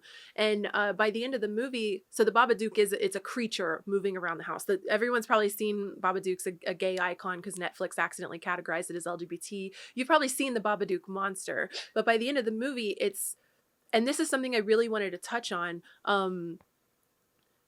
she doesn't kill the Babadook. She doesn't banish the Babadook. She befriends it. She accepts it. And then it has a space in her basement where she goes and looks at it every now and again and brings it food and just accepts it for what it is. I'm getting goosebumps saying this right now, but she accepts it for what it is. And but it's put away in a spot, but it's still seen by her, but she doesn't let it control her anymore. And then, and then her behavior with her child starts to change. And so I did kind of ruin the whole movie, but if you haven't seen it, but that was the whole movie. If you had skipped ahead to avoid spoilers, you are now free. I feel like for this conversation, I don't really care if I spoil the movie, because I think it's such a great example of, and that's why I'm such a defender of the movie too, is it's if you went into it expecting a slasher monster flick, you're in the wrong spot. And most people that were watching that movie were expecting that, and it got a lot of really bad reviews when it was first released. So that actually there was a question earlier in the chat by Cookie Catcher. It was about so integration, is one of the right? goals of shadow work having the persona and shadow align more? I wanted to circle back to that. Yeah, I feel like this is a good opportunity, but I don't know if like align is the word that I would choose, integrate or accept. Accept, and you're not repulsed by it. You're not afraid of you're it. You're a puzzle, right? That's the other half of your puzzle piece. Like, these pieces need to become one, essentially, is the goal, right? Yeah, like, these are all important parts of who we are. That's kind of what I was saying earlier, right? About how, like, I'm not totally, like, against, like, the ego. Because, like, the ego is what makes us us, just as much as our shadow makes us us. It's just about not letting it control us and not letting it front, so to speak. It's about maintaining this quiet, loving, and graceful control over how we conduct ourselves and how we interact with others, and therefore how we interact with ourselves. And I think that a big core process of this also is self-love, self-respect, appreciation for forgiveness, even for whatever it is. There needs to be an aspect of patience, of kindness, of generosity towards ourselves. I talk about this so much with the strength card in tarot, you know, like we're constantly, if the strength card was the shadow, is the lion supposed to represent the shadow? Yeah, definitely, because if you look at the card itself, at least in Rider-Waite-Smith, it's not like she's scared, you know what I mean? She doesn't have fear on her face, and it's not like the lion's about to bite her face off. I mean, it's still a wild beast, right? It's still a monster, but they're working in tandem. And that only comes with a lot of work. To build up the trust of a wild animal, that takes a long time. And to trust yourself around a wild animal, that takes a lifetime. And she's not that's like scary. beating the lion. She's not like No. a lion tamer with a whip. She's gently shutting its mouth. She's She goes shh. Yes. Yes. And it makes me think, and that's literally what happens at the end of the Babadook. She shushes it. Like it's like, I've brought you food. Like, I brought you food. I'm here to see, you know, and it's, I think it's important to say that I was trying to express that I knew this was going to be a great conversation. There's a piece of you missing because you're a little clay ball and you're pulling these little pieces out and you're tucking them away, and eventually you're just a little holy ball, and you're not holy like holier than thou, but like holes all in you, like Swiss cheese. And you're like, you feel broken, you feel like you feel like something's missing, and you're just walking through life like, what is wrong with me? Something's wrong, something's not. And you've got to find these pieces and put them back into place. And the pieces might be like, because you threw them on the ground and they're covered in, it's clay, it's covered in dog hair now, or it's got little crumbs all over it, and it's gross, right? It's yucky. It's not, you don't necessarily want to touch it. And especially if these are traits about yourself that you don't like. Like, I don't like that sometimes I'm a know-it-all. I don't like that sometimes I'm like bitchy. These are parts of myself that I try to suppress, I try to repress, I try to overpower, because I don't want to be perceived that way, and I don't like being like that. But there are times and places where my bitchiness, it solves all of my problems. Do you know what I mean? Right. Or my know-it-all comes in handy, because it's like, I'm the MacGyver on the ship and I know exactly how to fix that. And finally, my useless knowledge is, these parts of yourselves, it's any part of yourself you can decide is not good. And this is something so yes, I think the main goal of shadow work is accepting these yucky, gross little dog-haired covered clay pieces and pushing them back into your little holes, cleaning them off, if you can, but sometimes it's just gross. Let it be gross, and integrate it back into you and become whole again. It's and accept yourself for these flaws. Forgive. Like, I'm human. It's okay for me to be jealous of this person. Like, I don't have to let it human. Control me, though. I'm human. It's okay for me to have I snapped at them, but now I'm lucid and I can apologize, and I can recognize why this came out of me, and that that to me is the major goal of shadow work, is integration and acceptance. I love coming from a space of neutrality, but you're not going to judge yourself. You're not going to be angry at yourself for being a bitch, or angry at yourself for being it happens, a pretentious, or whatever the negative trait is that you're associating with yourself. A good way. And sometimes those traits, sometimes those shadows, usually actually those shadows pop up and become relevant in your life and in your identity as a way of self-preservation and protection, and to sort of guard your soul, guard your heart, and then eventually you don't need to do those things anymore. Right. And you don't have to hate yourself for being a part of that cycle. That's counterproductive, ultimately. Ultimately, if you hate yourself because of you were a bitch one day and you yelled at someone, and we're human. We get mad, we get pissed, and it's natural. Yeah, it's like also just coming to terms with your shadow and those like hidden parts of you, even if it was more than a day. If you were a total bitch for most of your life, Years. And now you're now you're like, I'm aware of that, and now I'm not going to be like that, and I'm going to move forward. I'm going to work with this and everything. You don't have to hate who you were. No. You can absolutely don't want to be that person. You can hate the actions that you did, but take that to be better, but hating who you were in the past gets you nowhere. You have to part of integrating your shadow is that is who I am. That is a part of who I am. That is bit. That shaped you. And that's how I got here where I am now. For better or worse, that's where I am now. And I can't hate that past me, because that's part of who I am now. And that's so important. That's where I am now. There's a deep sense of presence in shadow work, in looking at the truth of where you are at this very moment. The good, the bad, the ugly, the beautiful, it's all right here. What happened in the past is relevant, yes, but it doesn't shape who you are right now. But it does. It doesn't.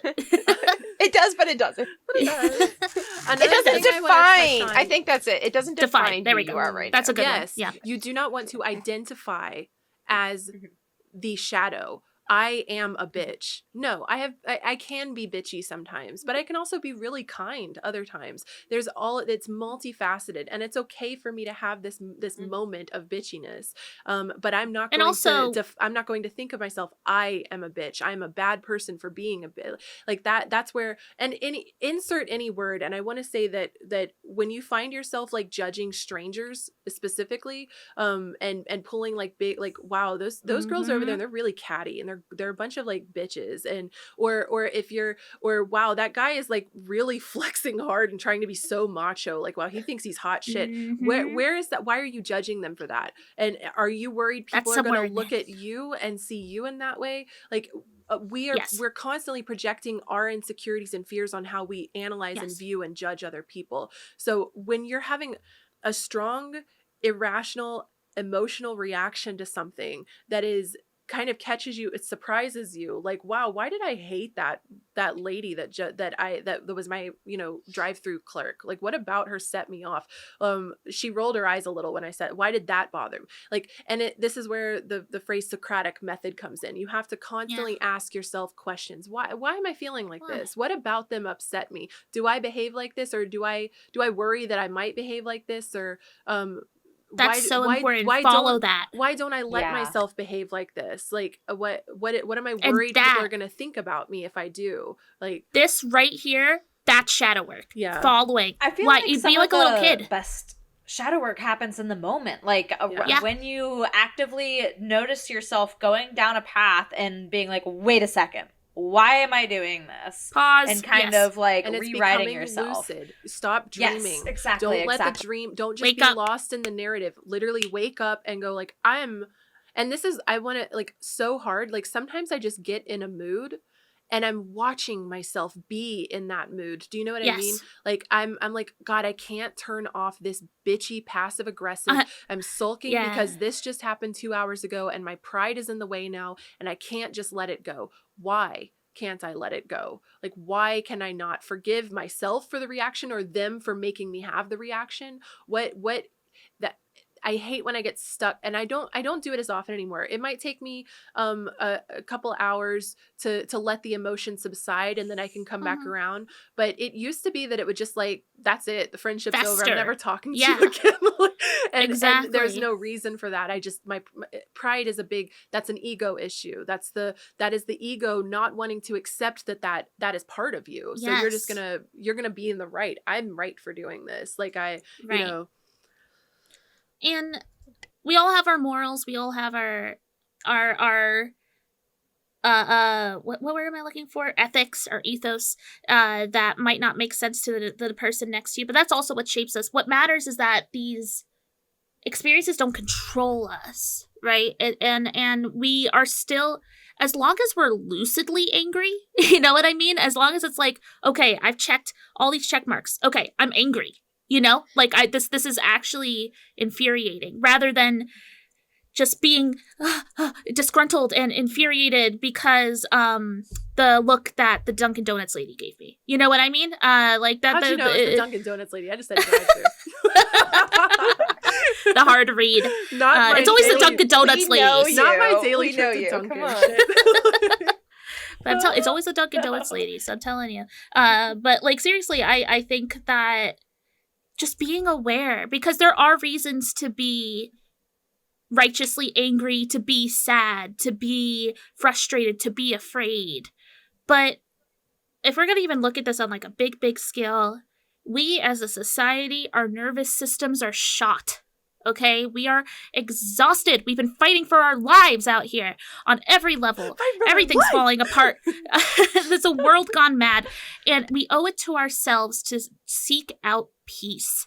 Okay. And some of that peace requires a little bit of elbow grease, a little bit of tears, and a little bit of a hard look at ourselves. A lot of tears. A lot of tears. Preferably. Crying is a victory. If you're crying, it's a great time for shadow work. Yes. Duxley told crying me that means last night while I was crying. Crying means that you're in a root somewhere. Cry, at least for me. Once again, we're all different people. But like for me, I could tell I hit something good when I'm thinking, I go, yeah, that's true. Like because that's just that core me coming out, grieving and thinking about little 5-year-old Duxley being so sad and confused that they're in this situation. And I just want to hold her and tell her that she's loved and listened to. And I'm sorry that this happened, and I forgive myself for being here, and thank you, and I love you. And I think that's just such an important core of all of this. This all stems from self-love, surely. You know, like it needs to. Because if you go into this disgruntled at yourself and being like, okay, I gotta fix this, you're only gonna get so far. There needs to be that essence of grace and self-holding.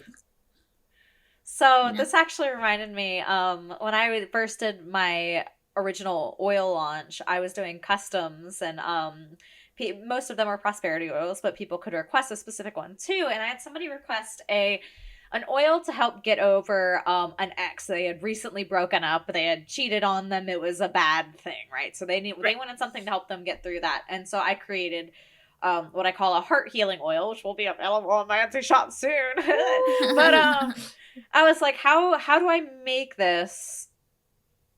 And when I was going through like the original process of what are the components that I need to bring in, what kind of like energies do I need to bring in, like I couldn't do it without self-love. Like self-love has to be a huge component of that, because you have to realize that, you know, in those kind of situations, like there's nothing wrong with you. Like it's not you, it's you. Like you are worthy. You are worthy of love. You are deserving of love. Like how somebody else chose to treat you is not a reflection of your actual value. And so that just like reminded me of, but yeah, like self-love, healing, and like acceptance, kind of all of this goes so well together. It's like the little ingredients in a nice shadow work cake. Like yeah, it all has of these to things. So we got a question in chat. Let's follow this train. What would you say the first step to finding self-love is, and how do you convince yourself that you're worthy of it? And that question was from Zyla Laser. That's such a hard question. Forgiveness is a big one. I think for me, I did the fake it till you make it strategy. Yeah. Like I bullshitted it until I can't believe another option anymore. Sticky notes everywhere, all over, wherever I can see them, wherever I like in the mirror. When I look at myself and I think, oh my gosh, I've got like a bunch of zits. I look ugly without makeup. I'm like 3 pounds heavier today, like, or whatever. I put them right where I can see them. So put one on that scale, put one on the shower, put one on your mirror when you wake up in the morning and look at yourself. And I am beautiful. I am creative. I'm intelligent. Makeup. It's interesting because you showed up in my dream and the role you played in the dream was related to you wearing makeup. Interesting. You were in the dream without makeup on, and that was like a crux, like plot point of the dream. I didn't know you've ever really seen me without makeup. I think that you had a TikTok where you were transforming from no makeup to makeup. That was I've come a long way. I never would have posted that before. And I know. I was like, I'm gonna suck it up and I'm gonna do it because I want the transformation value, essentially. I did, a video on my this is not answering Xylo's question. We're going to circle back to you. You know our tangent, Xylo. We got you. But when I was a teenager, I thought that I was ugly without makeup. And I couldn't be seen without makeup. And I went through a whole period. It was right on the emo phase. So it was great timing with those big like sunglasses. I would not be seen without, if I didn't have makeup on, I had these huge giant sunglasses on. So you couldn't see. It didn't help that I'd shaved my eyebrows off because I was in my J-Rock phase. So I huge sunglasses so you couldn't see my face. And I mean, I would be wearing my sunglasses at night, inside. If I went to a sleepover, first thing in the morning, I wake up, I roll over, put the sunglasses on. I was so convinced that like I couldn't be seen without makeup. And I wore a shit ton of makeup when I was a teenager. I didn't know how to, I was doing my best. Okay. And when I did all of the acid in my early 20s, there was a very specific moment. I was deep in the ego death brain blasting moment of this trip, but I remember specifically standing in front of a mirror, and they always warn you about looking at yourself when you're tripping, and I will echo that for sure. But I remember I had all of my makeup on, I had my like little scene hair, it was all dyed and it was all like styled and teased up, so it was really big, and I had, you know, all of this like earrings and flair and distractions from like the raw face underneath. And the subconscious mind that had come out and manifested as like an entity to me was like, take all the makeup off, put your hair up, like pull my hair straight back so there's no hair covering my face, all of the earrings, all of the face. I had a bunch of piercings, my lip rings, pull all of this stuff out, all of these distractions, raw face. And then it made me, I say it made me, but I had to go and look every person in the house. I had to get like a couple inches with them, make direct eye contact with them. And the whole time there was this voice that was like, why is this so bad? Why are you afraid of this? Like, why would you not want to be seen? And from that point on, I didn't give a shit if people saw me without makeup. Like, I'm a huge, like, acid changed my life. Do it responsibly, be smart, whatever. Like, but shamanism and I think like that's why people are into like the ayahuasca retreats and things like this. Right. It can reprogram, rewire the brain. But that was like literally scientifically rewire your brain. That was forever. A shadow. And I think a big part is mind over matter, facing your fears. And that was a fear for me, was being seen. And I wanted to talk, you said that you're doing really good with your TikToks, Panthera, where you're like showing yourself with no makeup and being like being brave, facing your fear. And I posted not me like accidentally using myself as an example, and now it's like I'm like, oh shit.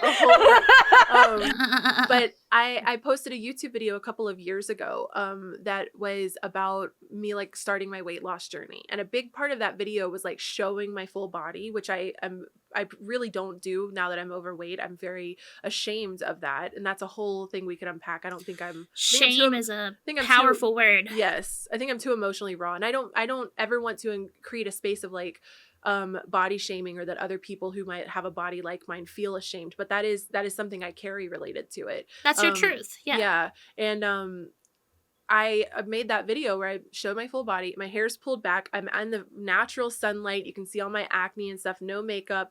And that was like the start of a video, as compared to my typical YouTube videos, which are high production, all of my fancy lighting, edited up like crazy, makeup on, false lashes, the whole 9 yards, you know. And that, I feel like one of my closest friends who'd known me for 20 years was like, I was so proud of you when I saw this video. Like, this was such a huge step for you. And I was like, it felt like a huge step for me. It's like, I've built this audience, and then I'm still willing to put myself out there in this raw and unfiltered way, where it's, and I'm not ashamed of myself. I'm proud of myself for doing this. Like, this is who I am. And I think that's a huge part of body acceptance and self-love, are these types of behaviors. So in a bit of a way, it is fake it till you make it. But I think it's face your fears. You got to do something scary. It might feel really scary, but it's once you do it, it's so much easier to do it again and to do it again. Yeah. And well, if you don't mind me going back to strength, the tarot card, I think that this is very relevant here. I mean, I talk about strength a lot. That's one of my favorite cards. And the thing I always come back to with it is that strength is a daily practice. You don't just wake up the next day fully confident and in your power. You have to work on it. And that's why things like mantra works. You are rewiring your brain to, if you say it enough, if you make that deep eye contact with yourself in the mirror and be like, I am kind. Say it until you make yourself cry. I am forgiving. Yeah. If you just keep showing up. Have y'all ever seen it's Robin Williams and Matt Damon. A Beautiful Mind? It might be. Isn't that on it? It's the one where Robin Williams is like a teacher. I think Matt Damon is like a janitor, and is really good at math or something. No, that's a different one.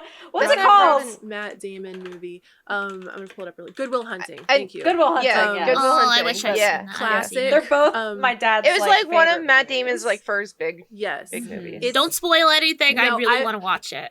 I got to talk about one scene. I don't think it will. I want to talk about this one scene. Why don't you mute real quick, Dukesley, and then I will wave deafened. when it's time. Okay, so it doesn't spoil the whole movie, but it's one of the most powerful scenes in the movie. But Matt Damon has self-esteem issues and whatever. I haven't seen the movie in years, so I forget the whole plot points. But the crux of it is that Robin Williams is saying to him, "It's not your fault. It's not your fault." Matt Damon's like, "I know it's not my fault. I know it's not my fault." Robin Williams is like, "No. Look at me. It's not your fault." And then Matt starts to get kind of mad. He's like, "I know it's not my fault." And then Robin says it again and again. And finally Matt just breaks down and starts crying because it, and that's, we could probably wave for Dukesley. That's, I spoiled the powerful scene, but that's what happens when you, confront it, is you reject it, you deny it, and you brush it off. I don't need to be told this. I know, whatever. Yeah, I'm pretty. Okay, I hear. All right, whatever. I'm this. Okay. You get kind of irritable and angry about it because there's pain there that you don't want. It's uncomfortable. You don't want to feel to confront yet. Yeah. There's a reason why it's your shadow. There's a reason why you've avoided it this long. Like, I am a big fan of fake it till you make it, but I feel like it, for most things, that is the second step. So the first step is why, like getting there to needs the to be point acknowledgement of, like, first of I need to the do this. acknowledgement. Yeah, you're right. And then, like, why do I have to fake it to make it? Like, and then constantly while you're going through that second step of going back and being like, how am I reacting to it now? Like, how, like, the constant being present and like the constant assessment of how am I like responding to this now. Knowledge is power. It also begs another question. What are you faking? And you have to understand that you aren't that in the first place. So there has to come a self-awareness first. Yeah, that's kind of what I was getting at. Lucidity that we were talking about earlier. You have to become self-aware. You have to, and I think this is one of the worst parts about being human is that we have to be self-aware. And we have to wake up. Yeah. This is, I think this is what separates the sheeple. I mean, this is why NPCs. But right? this is why we're here. Yeah. So we're all here because we have some desire to deal with this and to we fought our asses off in the psyche. Yeah. We our brains got hands, like, and that's why we're all here talking about it. Like that meme. Okay, I'm gonna heal this pattern. Me after 20 minutes. Damn, it has deep roots in my subconscious. Oh my gosh, I really want to talk about this comment real quick. Can't I just go back to being a mindless follower? It seems easier. It is. It is easier. That's why we're here doing the work. Until you know. You know. Now it's not as easy to go back to it, but it was easy. But now it won't be easy. It's a trap. Though, where knowledge is a bitch. Once you know it, you can't unknow it, though. Yeah. So this is why I think there's like a bit of a bite of the apple now. With shadow you can't work. Go back to the garden. Everything changes. Everything changes. Yeah, and it's not for the faint-hearted. It's I don't know. And now this is a lifelong journey.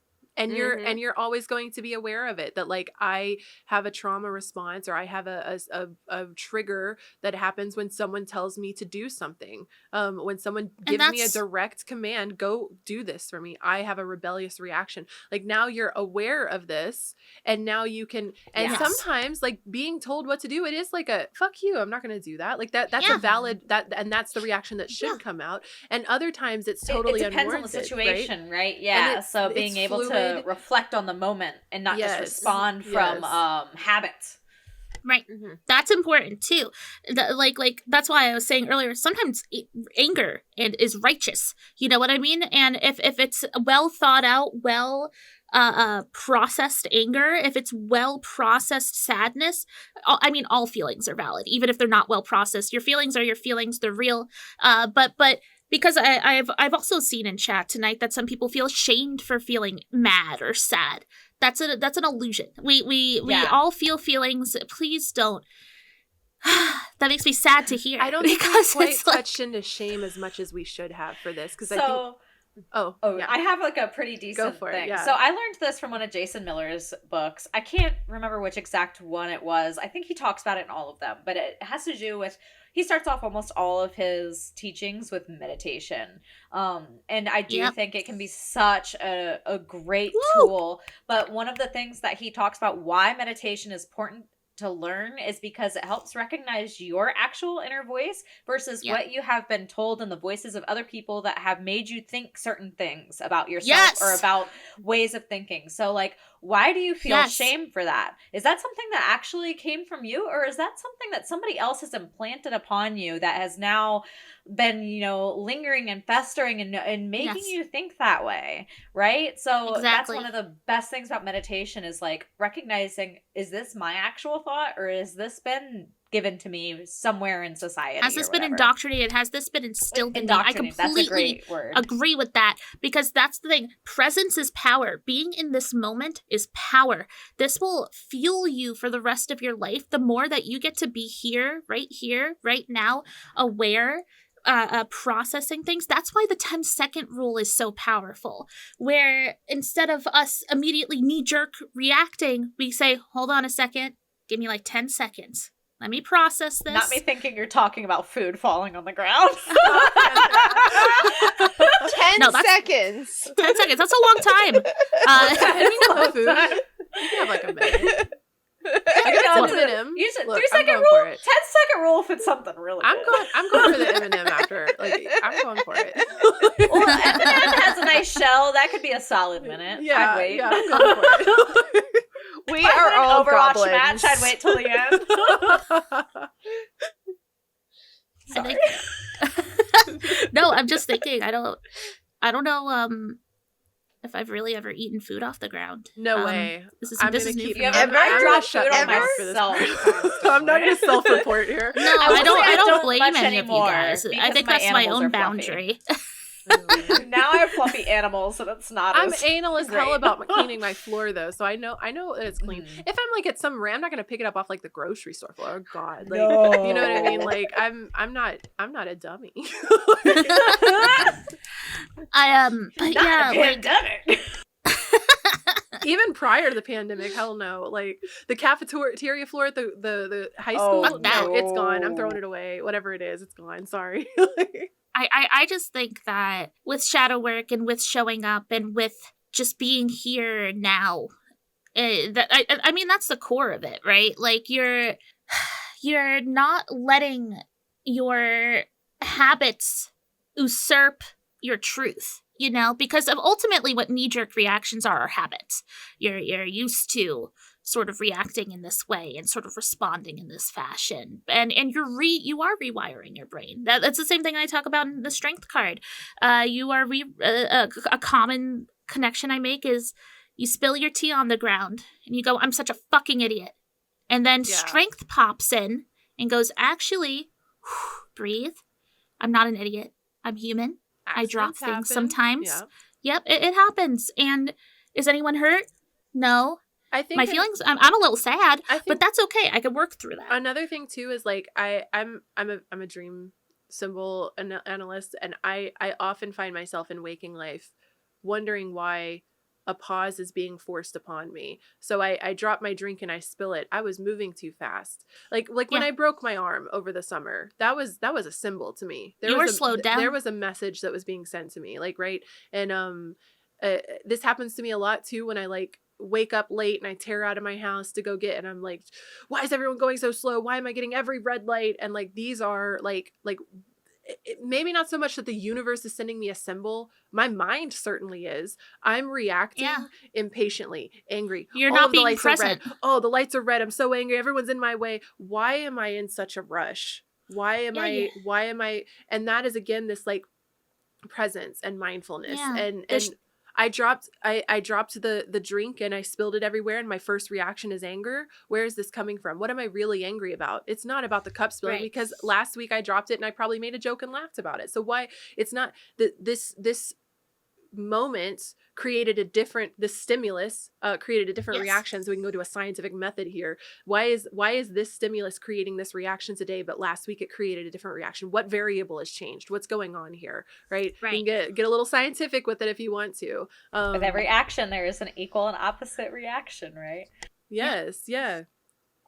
So we are starting to push on to 2 hours in the podcast, and we were wanting to try to keep our full length episodes down to about the 2 hour mark. I feel like And Dukes is rapidly disintegrating into a PowerPoint presentation. It's a shame.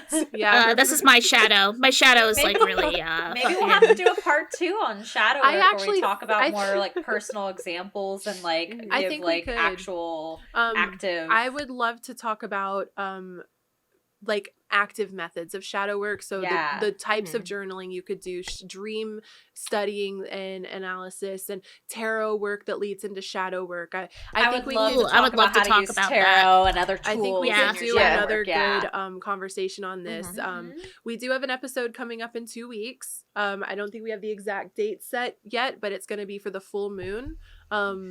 If anybody knows I'm guessing that's probably going to be like the first couple of days of December. We're always going to do Thursdays, right? Yeah, it looks like it's going to be December 1st at 7 p.m. and we'll be talking about the full moon that's happening around that time. On the 7th. Yeah. And when we go to 4 episodes a month at the beginning of the new year, it will be even easier for us to fit a part 2 of this topic into our schedule. True. Stay tuned. There goes Dukesley's camera. I'm back. I knew this was going to be a great conversation. I was so excited for this episode. I had so much fun. So I do want to remind y'all that I have a full blog post about this on my website at heyshadylady.com. The link is going to be not only in the Twitch chat, but it'll also be in the show notes. Panthera, you should have a blog up, right?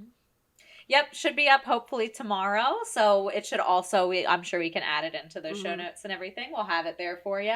One thing that I love about our 2 blogs collaboratively is Shady's is very much in the modern, the general overview, and you do such a good job about like being funny about it and fun about it, and the pop culture references and the memes, and it's so fun. Whereas mine is a little more concise and historical, I would say. Like it's a little more of like mine's a little more textbooky, yours is a little more like I'm so relatable. Yeah, exactly. That's my persona. But so they work together very well. So definitely check them both out. So yeah, we got a couple of good blogs for y'all, and I suppose that's really it. As always, thank you all so much for listening and for the support on the podcast. This has been one of my favorite journeys and projects that I've ever worked on. So I'm so glad that y'all are liking it. And we have a Discord server if you want to join the community and chat. We've got a bunch of movies now on our list to watch. So we'll try to watch see if the we Dark Knight series. I was gonna say, too, while we're oh my god, yeah, watch Batman movie night. But we could try to figure out some kind of like schedule with the movie nights and stuff too. We could also maybe like think about Patreon with that. We'll kind of like flex around and figure out what we're gonna be doing with all of this stuff. But we do have our Patreon up. If y'all would like to support the show that way, it would mean a lot to us. And reviews are always welcome on the podcasting platforms. Yeah. And definitely drop us a follow on our social media, because we're going to start pumping some stuff out for y'all. And I suppose that's it. Do y'all have anything that y'all want to say about your Dukes? Do you have a reading that you're about to release? Yes. Stay tuned. I've been talking about it a few episodes now, but it should actually be out by next episode for sure. Cool. It's going to be about your moon. And it's going to be astrology and tarot. So I'll have more information about that once it's fully out. It should be really cool. I'm really excited. It's been in the works for a few months now, and I think it's finally ready. But that's about it. I'm going to be streaming, so come say hi. And I think like announcement, if you like Panthera and Dukesley and me, we're doing Minecraft SMP gameplay on my channel, and Brennan of the Woods is joining us for that as well. And Panthera might stream it every now and again. So if you still want some silly good vibes, that's and I've got some YouTube videos planned for it. It's been a really fun time. So yeah, I guess that's it. Thank you everyone so much again for listening. We will see you on the next episode, I guess. I think I've said everything that I'm wanting to like cycle back through the promo because I'm like, well, did I forget something? But I knew this episode was going to be great. This was such a good conversation. So thank you all as the hosts for your vulnerability and sharing some of your shadows. It's very raw to share those things. So, but I think they're good examples. And I think like final thought, the benefit, like a major benefit of healing the shadow in ourselves is that if we all work on ourselves individually, we're affecting the collective, and we're healing the whole. We're helping to heal humanity at large when we're working on ourselves individually. So this is a very high tides raise all ships. Yes. Let's all work on ourselves. Yeah. We help each other when we work on ourselves. All right. It's radical. Well, I hope you all have a wonderful night. We'll see you in the next episode of Celestial Café podcast. Bye, everybody. Bye-bye.